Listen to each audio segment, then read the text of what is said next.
Good morning बच्चों, आ गए सब? गुड मॉर्निंग हो गई कि नहीं हुई? अभी भी बहुत लोग बिस्तर में।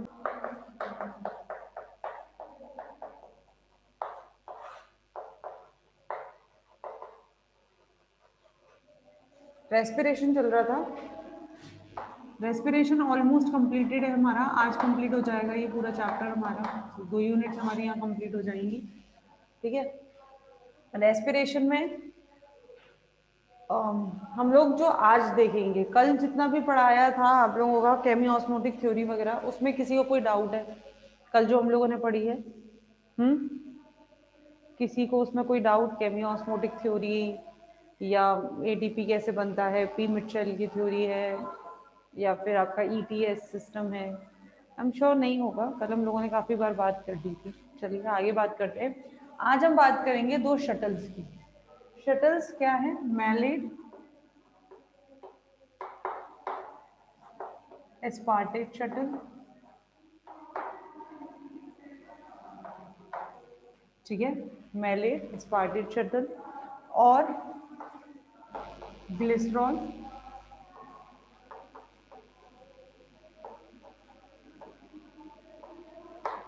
Phosphate shuttle.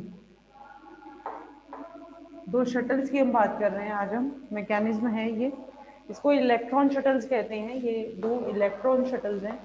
बेसिकली ये शटल का मतलब क्या है? शटल का मतलब क्या है? शटल का मतलब ये है, हम जानते हैं जो ग्लाइकोलाइसिस होता है, तो ग्लाइकोलाइसिस के टाइम पर क्या होता है? NADH2 फॉर्म होता है कि नहीं होता है? आप सबको पता है NADH2 during the glycolysis form होता है। कब, किस रिएक्शन में फॉर्म होता है भाई? 1,3 फॉस्फोग्लाइसर एल्डिहाइड 3 फॉस्फोग्लाइसर एल्डिहाइड में कन्वर्ट होता है, उस टाइम NADH2 फॉर्म होता है।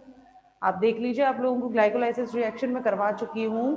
1,3 phosphoglyceraldehyde, sorry 1,3 phosphoglyceraldehyde 1,3 phosphoglyceric acid में जब कन्वर्ट होता है, during that time NADH2 form होता है। तो एक्चुअली होता क्या है बच्चों, ड्यूरिंग ग्लाइकोलाइसिस जब NADH2 फॉर्म होता है, वो NADH2 हम जानते हैं कहाँ आता है? ETS रिएक्शन में आता है कि नहीं आता है? क्रेब साइकिल में आता है, क्रेब साइकिल में भी NADH2 फॉर्म होता है।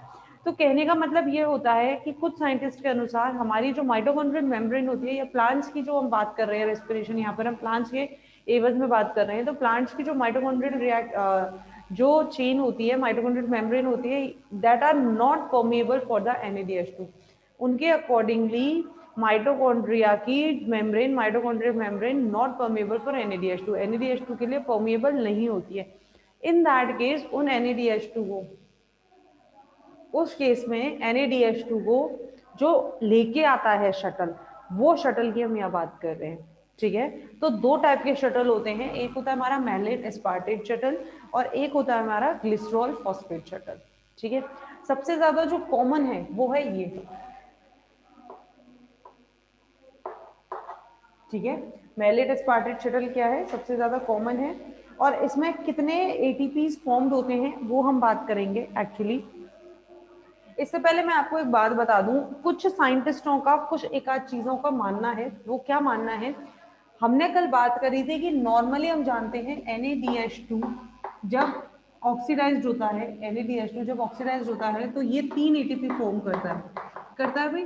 कल जब हम लोगों ने बात करी थी ETS की, उस टाइम पे मैंने आपको बताया था कि NADH2 जब ऑक्सीडाइज्ड होता है तो ये 3 ATP फॉर्म करता है, जबकि FADH2 जब ऑक्सीडाइज्ड होता है तो ये 2 ATP फॉर्म करता है। ठीक है, ये हमने लोगों ने कल बात करी थी। पर लेकिन कुछ साइंटिस्ट हैं जिनका कुछ और कहना है, उनके अकॉर्डिंगली टोटल 3 ATP ना बनकर ये 2.5 ATP बनाता है, और ये टोटल 2 ATP फॉर्म ना कर ये 1.5 ATP फॉर्म करता है, हमारे जो न्यू रिसर्चर्स हैं उनके अकॉर्डिंगली। लेकिन अभी तक इसको बहुत ज्यादा मान्यता नहीं मिली है, तो इसलिए बहुत सारी बुकों में आपको आज भी यही पढ़ने को मिलता है। ठीक है, इनफैक्ट हम भी यही पढ़ते हैं कि एक NADH2 से 3 ATP फॉर्म हो रहे हैं और एक FADH2 से 2 ATP फॉर्म हो रहे हैं। लेकिन कुछ एक आध रिसर्चर्स हैं, अभी इन्होंने रिसर्च की है और उनके अकॉर्डिंगली ये टोटल 3 एटीपी ना होकर ये होते हैं 2.5 एटीपी, और ये टोटल 2 एटीपी ना होकर ये होते हैं आपके 1.5 एटीपी। ये इस तरह से काम करते हैं। तो अब मैं अगर आपसे बात करूं तो ये कैसे होता है malate aspartate shuttle. Malate aspartate shuttle के लिए सबसे पहले हम बात कर रहे हैं कि माइटोकॉन्ड्रियल मेम्ब्रेन जो कि NADH2 के लिए इम्पोर्मिएबल है, उसमें अंदर NADH2 आता कैसे है। तो ये NADH2 आता है साइटोसोल में, साइटोसोलिक साइड में oxalo acetate, oxalo acetate react with the NADH2, oxaloacetate react with the NADH2 and form malate, and form malate। अब ये जो मैलेट है, ये जो मैलेट है ये ट्रांसफर होता है किसमें, माइटोकॉन्ड्रियल मैट्रिक्स में।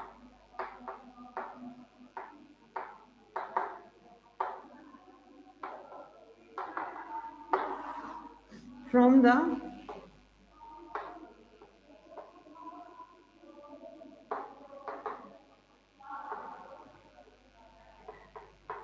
Mitochondrial membrane, from the mitochondrial membrane.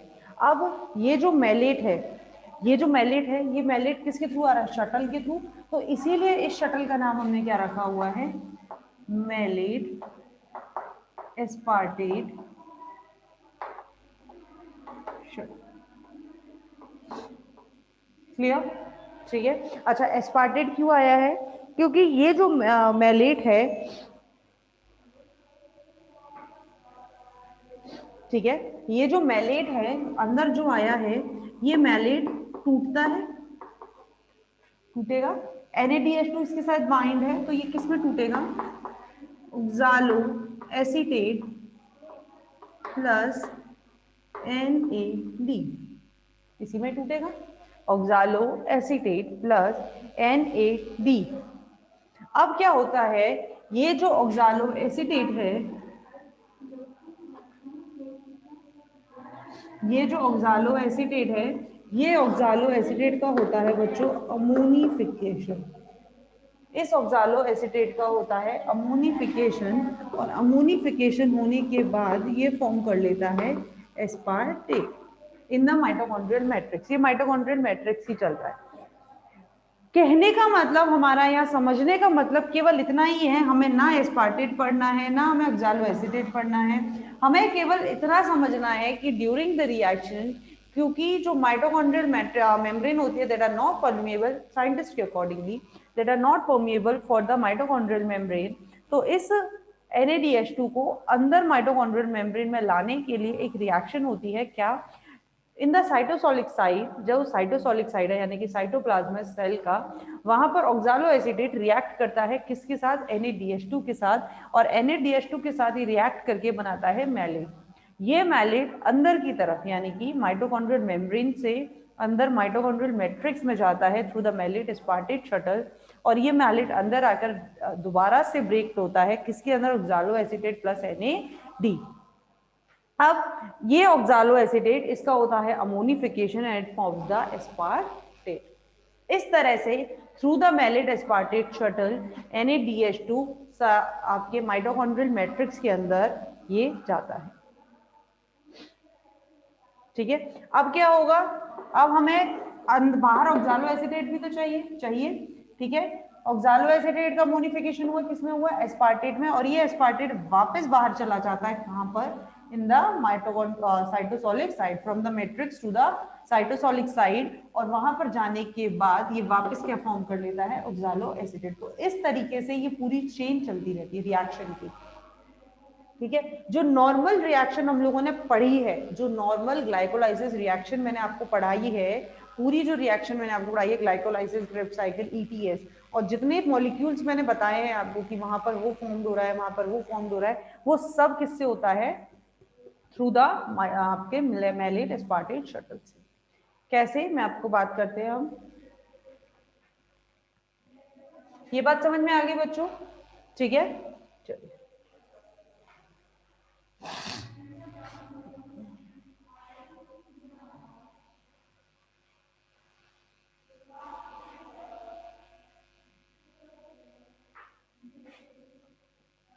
सबसे पहले बात करते हैं ग्लाइकोलाइसिस।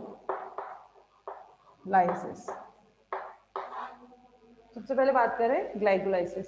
तो ग्लाइकोलाइसिस में अगर आपको याद हो तो हम लोगों ने क्या क्या चीज पढ़ी है और कैसे कैसे पढ़ी है। ग्लाइकोलाइसिस में शुरुआत में ही जब ग्लूकोज 6 फॉस्फेट में फ्रक्टोज 6 फॉस्फेट में कन्वर्ट होता है, तब हम वहां पर 2 एटीपी का हमें क्या हो जाता है, लॉस हो जाता है। 2 एटीपी वहीं लॉस हो जाता है। लेकिन इसके बावजूद हमें क्या क्या चीजें मिलती हैं, याद करते चलना। 2 NADH2 मिलता है, अभी बताया। जब 1,3 फॉस्फोग्लाइसरल्डिहाइड 1,3 फॉस्फोग्लिसरिक एसिड में कन्वर्ट होता है, उस टाइम पर हमें 2 NADH2 मिलते हैं। अच्छा, ये बात आपको याद होगी क्योंकि फ्रक्टोज 6 फॉस्फेट, आई गेस, हाँ, फ्रक्टोज 6 फॉस्फेट कन्वर्ट होता है फ्रक्टोज 1,6 बाइफॉस्फेट में। फ्रक्टोज 1,6 बाइफॉस्फेट किस में कन्वर्ट होता है, फॉस्फोग्लाइसरल्डिहाइड में, याद है ना। तो फॉस्फोग्लाइसरल्डिहाइड में क्योंकि फ्रक्टोज 6 फॉस्फेट क्या है, 6 कार्बन मॉलिक्यूल है, फॉस्फोग्लाइसरल्डिहाइड इज 3 कार्बन मॉलिक्यूल्स। इस वजह से हमारी जो रिएक्शन चलती है वो 2 मॉलिक्यूल्स में चलती है। आई गेस आप सबको याद होगा, ड्यूरिंग द ग्लाइकोलाइसिस मैंने ये बहुत अच्छे से आप लोगों को बताया था। ठीक है, तो 2 एटीपी का हमें वहां लॉस हो गया, साथ में हमें 2 NADH2 मिलते हैं और प्लस 2 एटीपी 2 बार मिलते हैं, 2 एटीपी मिलते हैं। क्योंकि मैंने आपको बताया था, याद हो तो, क्योंकि ये क्या है, सबस्ट्रेट लेवल फॉस्फोराइलेशन। ठीक है, जब कब मिलते हैं, जब 1,3 फॉस्फोग्लिसरिक एसिड 3 फॉस्फोग्लिसरिक एसिड में कन्वर्ट होती है, याद है। जब आपका NADH2 मिलता है, NADH2 के तुरंत बाद ही आपकी ग्लाइकोलाइसिस साइकिल आपके पास कॉपी में होगी। अगर आपने बनाई है तो, जो मैंने यहाँ बनाई थी, और नहीं बनाई है तो बुक में होगी। पर मेरे को बुक समझ नहीं आती आप लोगों की, तो मैं तो बुक नहीं पढ़ाती हूँ, मैं अपनी खुद बनवाती हूँ। पर जिन बच्चों ने खुद ने बनाई है या बुक में से है तो वो देख ले। जब आपको याद हो तो NADH2 के तुरंत बाद एक एटीपी फॉर्म हो रहा है, 1,3 फॉस्फोग्लिसरिक एसिड 3 फॉस्फोग्लिसरिक एसिड में कन्वर्ट होता है। और एक सबसे एंड में जब 2 फॉस्फोएनल पायरुविक या 2 फॉस्फोएनल पायरुविक एसिड पायरुविक एसिड में कन्वर्ट होता है, याद है ना आप लोगों को। ठीक है, तो 2 एटीपी हमारी यहाँ बनती है। ठीक है, इसके बाद ग्लाइकोलाइसिस के बाद बात करें कहाँ पर, आपकी लिंक रिएक्शन में, है ना। लिंक रिएक्शन में होता है। लिंक रिएक्शन में क्या हो रहा है बताइए, लिंक रिएक्शन भी मैंने आपको पढ़ाई है। 2 NADH2 फॉर्म हो रहे हैं,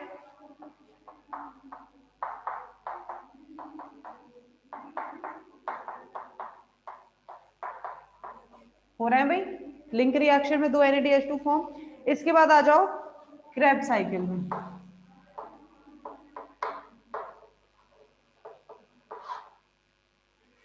क्रेब्स साइकिल में क्या क्या फॉर्म होता है बताओ। 2 कितने NADH2 फॉर्म होते हैं, हम लोगों ने क्रेब्स साइकिल की बात करी थी। क्रेब्स साइकिल 2 बार चलती है। एक बात और ध्यान रखना, एक चीज और मैं आपको यहाँ बता दूं, क्रेब्स साइकिल माइटोकॉन्ड्रिया में 2 बार चलती है, 1 बार नहीं चलती है। तो जो चीज आप लोगों ने 1 बार पढ़ी है वो 2 बार है। तो टोटल हमारे कितने NADH2 फॉर्म हुए थे, 3 NADH2 फॉर्म हुए थे, यानी कि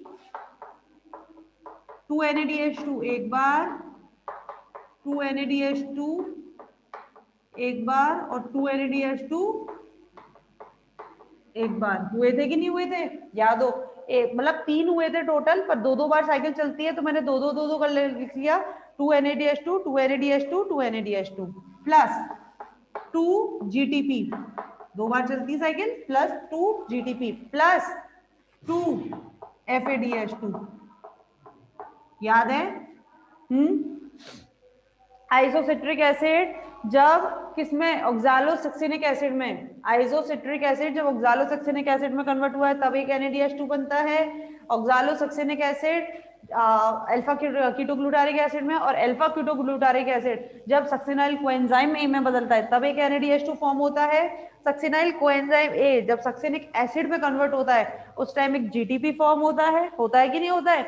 जब आपका सक्सिनिक एसिड किस में बदलता है आपका, एक सेकेंड, सक्सिनिक एसिड बदलता है मैलिक एसिड में, आई गेस, है ना। उस टाइम पर हाँ, उस टाइम पर एक FADH2 फॉर्म होता है, और प्लस आपका एक NADH2 का फॉर्म होता है जब आपका मैलिक एसिड किस में बदलता है, आपका ऑक्सालोसक्सिनिक एसिड में। उस टाइम पर आपका एक NADH2 फॉर्म होता है। यही थी रिएक्शन। नहीं याद है तो कल ही क्रेब्स साइकिल कराया है, उठा के देख लो। पूरी बनवाई है, टोटल यही था। अब देखो लगाओ यहाँ पर, दो, एक NADH2 से 3 ATP, तो 2 NADH2 से 6 ATP plus 2 ATP plus 2 ATP यानी कि 4 ATP पर लेकिन माइनस 2 ATP, तो टोटल कितने 8 ATP है, ठीक। 6 ATP है कि नहीं है, 2 NADH2 से 6 ATP, 6 ATP 6 6 2, और यहां पर कितने मिलेंगे, FADH2 से 2 ATP मिलते हैं यानी कि 4 ATP, तो टोटल कितने 18 टू 20 और 24 ATP है, 24 और 6 24 और 6 30 और 8 38 ATP हुए कि नहीं हुए बताओ।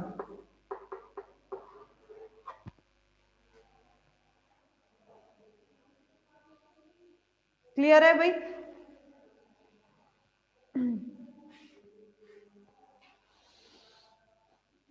थर्टी एट ATP जो रिसर्चर्स कहते हैं उसके अकॉर्डिंगली अगर जाएंगे, जो आज के रिसर्चर्स कहते हैं, न्यू रिसर्चर्स कहते हैं कि NADH2 से 22.5 ATP मिलते हैं और FADH2 से अगर 1.5 ATP मिलते हैं, अगर उसके अकॉर्डिंगली जाएंगे तो हमें मिलते हैं 32 ATP, 6 ATP कम। अगर हम नए रिसर्चर्स जो हमें आज कहते हैं, अगर नहीं आता है तो इसमें लगा के देख लेना, अपने आप आ जाएगा समझ में।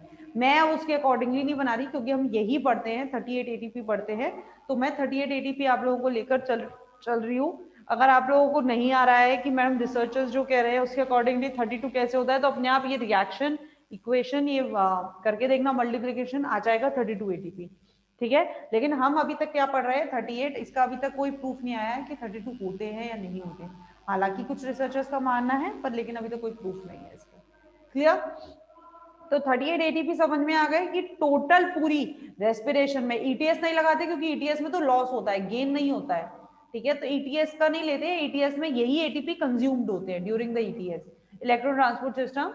तो इसीलिए हम केवल कहां तक, पूरी क्रेब्स साइकिल तक जो रिएक्शन चलती है वहां तक हम बात करते हैं। क्लियर बच्चों, ठीक है, चलिए।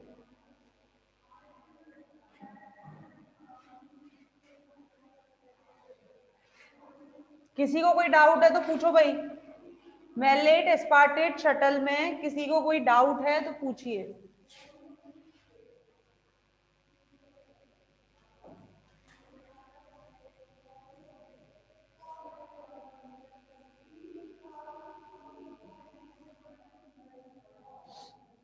नहीं,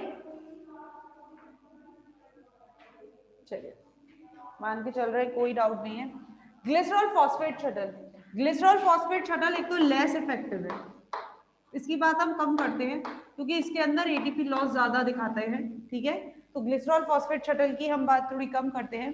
ग्लिसरॉल फॉस्फेट शटल की अगर मैं बात करूं, ग्लिसरॉल फॉस्फेट शटल क्या होता है, ग्लिसरॉल फॉस्फेट शटल कुछ भी नहीं है, बेसिकली ये कहता है कि जो NADH2 है वो अपने इलेक्ट्रॉन्स FADH2 को देता है,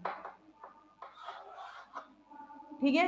इसमें इसने क्या कहा है, इसमें इसने ये कहा है कि आप लोगों की जो डाइहाइड्रोक्सी एसीटोन फॉस्फेट है, और ये कब देता है आपका, आपने देखा होगा NADH2 FADH2 में कब बदल, FADH2 हमें कहाँ मिल रहा है, केवल क्रेब्स साइकिल में मिल रहा है, क्रेब्स साइकिल में मिलता है यानी कि 2 FADH2 हमें मिलते हैं, ठीक है। तो ये बस वहीं पर इसका वही इसका रहता है कि जो आपके NADH2 हमें वहां मिले हैं, एक सेकंड रुकना बच्चों,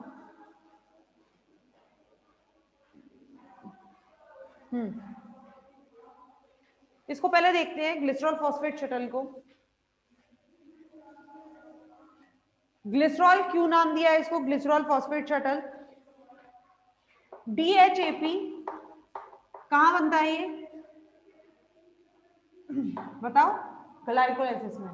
DHAP NADH2 से रिएक्ट करता है, DHAP NADH2 से रिएक्ट करता है और ये फॉर्म करता है glycerol phosphate, during the glycolysis cycle DHAP आपका NADH2 से रिएक्ट करता है और बनाता है ग्लिसरॉल फॉस्फेट। यही ग्लिसरॉल फॉस्फेट मूव करता है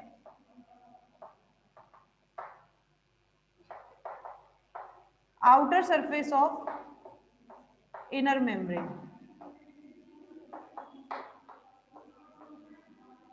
outer surface of inner membrane. अगर नॉर्मल NADH2 की बात करते हैं हम, तो नॉर्मल NADH2 कितना देता है? 3 ATP देता है, ठीक है। ड्यूरिंग द रिएक्शन जब ग्लाइकोलाइसिस में DHAP फॉर्म होता है, DHAP से उस टाइम पर एक NADH2 बनता है कि नहीं बनता है? बनता है ना। तो वो NADH2 जो नॉर्मली 3 ATP देता है, पर इनके अकॉर्डिंगली जो ग्लिसरॉल फॉस्फेट शटल है, इसके अकॉर्डिंगली क्या है, DHAP NADH2 से रिएक्ट करके ग्लिसरॉल फॉस्फेट बनाता है और वो कहाँ जाता है? Outer surface of inner membrane की आउटर सरफेस पर। और यहां पर ये ग्लिसरॉल फॉस्फेट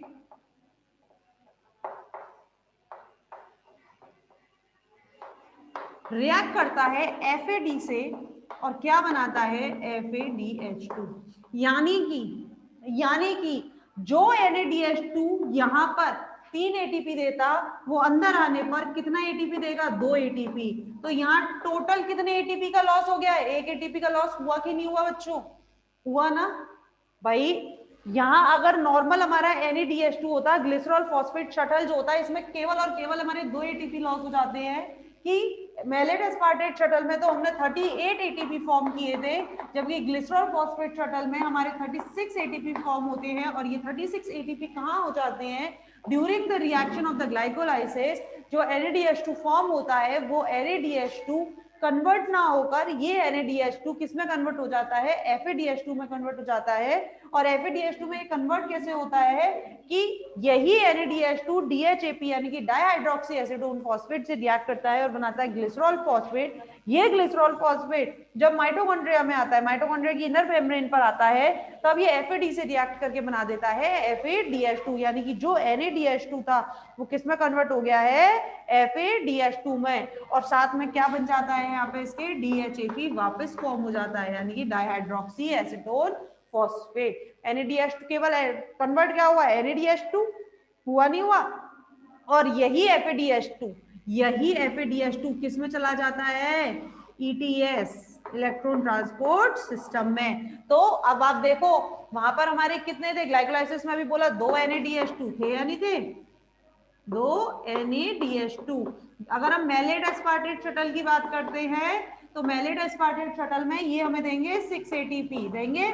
लेकिन अगर मैं बात कर रही हूँ ग्लिसरॉल फॉस्फेट शटल की, तो यही NADH2 किस में कन्वर्ट हो गए? FADH2 में।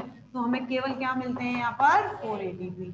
तो टोटल इसमें जो आता है दैट इज द 38 ATP, और इसमें जो आएगा दैट इज द 36 ATP। कितना आएगा? 36 ATP आएगा कि नहीं आएगा?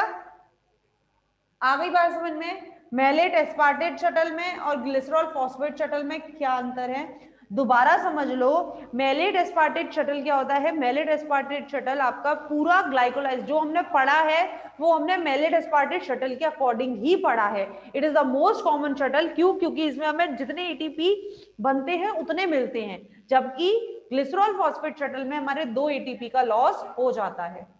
क्लियर है? मैलेट एस्पार्टेट शटल में हमने क्या बात करा? ऑक्सालो एसीटेट रिएक्ट करता है NADH2 से और क्या बनाता है आपका? मैलेट। यही मैलेट माइटोकॉन्ड्रियल मैट्रिक्स में आता है, वहां पर ये किस में कन्वर्ट होता है? वापस से आपके ऑक्सालो एसीटेट में कन्वर्ट होता है। ऑक्सालो एसीटेट का मोनिफिकेशन होता है, एस्पार्टेट बनता है, और एस्पार्टेट अंदर माइटोकॉन्ड्रियल मैट्रिक्स से बाहर आपके साइटोप्लाज्म में आकर ऑक्सालो एसीटेट में वापस कन्वर्ट हो जाता है। ठीक है, ये जो पूरी रिएक्शन हो रही है केवल किस लिए होती है? क्योंकि इन साइंटिस्ट का ये मानना है और ये प्रूफ भी है कि जो माइटोकॉन्ड्रियल मेम्ब्रेन है वो NADH2 के लिए परमिएबल नहीं होती है, तो उसे किसके थ्रू लाया जाता है? उसे अपने शटल्स के थ्रू लाया जाता है। अगर वो मैलेट एस्पार्टेट शटल के थ्रू आ रहा है तो वो क्या बनाएगा आपका? NADH2 रहेगा। लेकिन अगर वो किसके थ्रू आ रहा है आपका? ग्लिसरॉल फॉस्फेट शटल के थ्रू आ रहा है तो वो NADH2 किस में बदल जाता है, FADH2 में। अच्छा एक बात और ध्यान रखना बच्चों, कुछ बच्चों के सवाल नहीं आ जाए इससे पहले मैं बता दे रही हूँ, केवल और केवल ग्लाइकोलाइसिस में मौजूद NADH2 को ट्रांसफर करने की जरूरत है। क्यों? क्योंकि क्रेब्स साइकिल तो ऑलरेडी माइटोकॉन्ड्रियल मैट्रिक्स में हो रही है, यानी कि NADH2 ऑलरेडी माइटोकॉन्ड्रिया में बन रहा है, हमें उसे कहीं ट्रांसफर नहीं करना है, हमें केवल ग्लाइकोलाइसिस जो कि साइटोप्लाज्म में हो रही है उसमें मौजूद 2 NADH2 वो ट्रांसफर करने।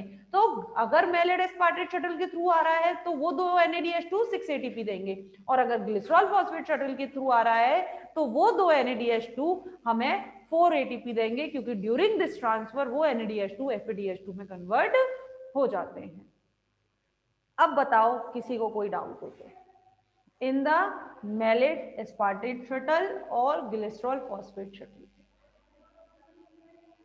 बेटा यस और नो में इसका जवाब दे देना, क्योंकि ये थोड़ा सा ऐसा हो जाता है कि बच्चों को थोड़ा कम समझ आता है, ठीक है ना। क्लास में ही ऑफलाइन जब मैं पढ़ाती हूँ तो थोड़ा सा वो कंफ्यूज रहते हैं, बट आई एम श्योर कि मैंने थोड़ा सा इसको आपको क्लियर करके बताया है। तो आप लोग मुझे येस और नो में प्लीज जवाब दो कि आपको समझ आया है दोनों शटल्स, इलेक्ट्रॉन शटल्स, या नहीं आए हैं। सबको आ गया?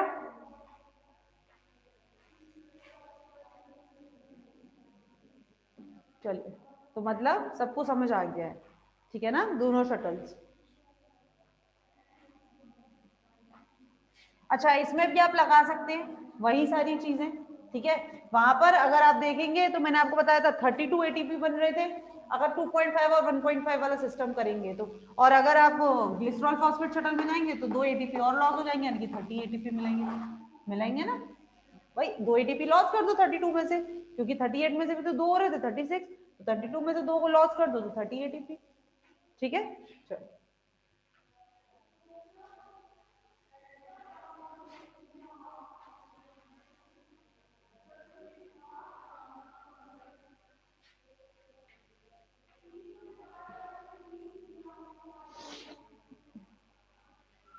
अब बात करें किसकी,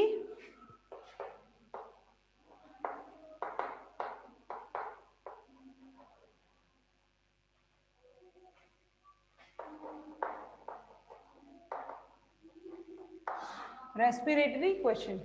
रेस्पिरेटरी क्वेश्चन क्या होता है, RQ is equal to CO2 released by substrate divided by O2 required by substrate during the respiration. कोई सबस्ट्रेट है, जैसे आपका कार्बोहाइड्रेट है, फैट है, ऑर्गेनिक एसिड है, हॉर्मोन्स हैं, या जो भी चीज है, कितना CO2 वो रिलीज कर रहे हैं, और उस CO2 को रिलीज करने के लिए कितने O2 की उनको जरूरत पड़ रही है, that is the respiratory question, ठीक है। What is the respiratory question? During the respiration the amount of CO2 released by the substrate divided by the amount of the O2 required by the substrate. Clear? चलिए, तो इसको लेकर, अच्छा respiratory question किससे नापा जाता है? Measured by गैनोम्स।